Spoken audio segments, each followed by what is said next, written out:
DJ मिट्ठू राजा पटसोनी। आज बाट मोहनी खोटना डालन मानी में, आज बाट मोहनी खोटना डालन मानी में।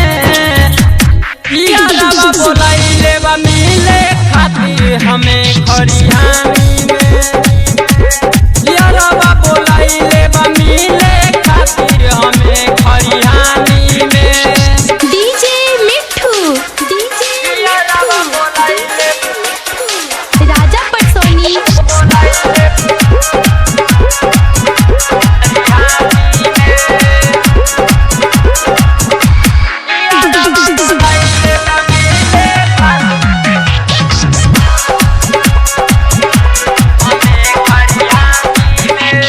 पहिला मिलन बाटे पहिला बा भेट हो, होके दममला सेट हो।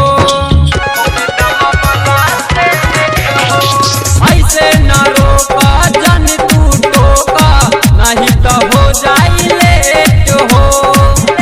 काटे दचानी भौजी हमके जवानी में, काटे दचानी भौजी हमके जवानी में।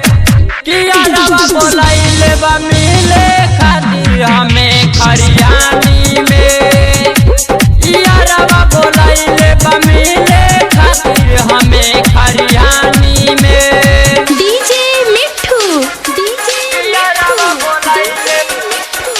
राजा पटसोनी।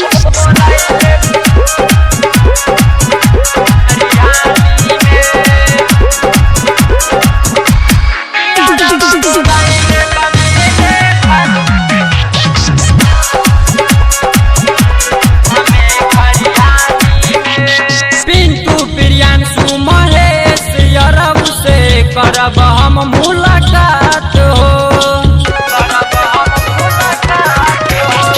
होई रंगीन आज हमर जवानी, संगे संगे कटी रात हो।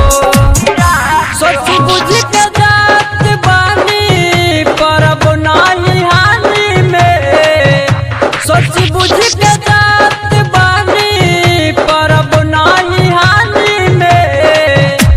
यारवा बोला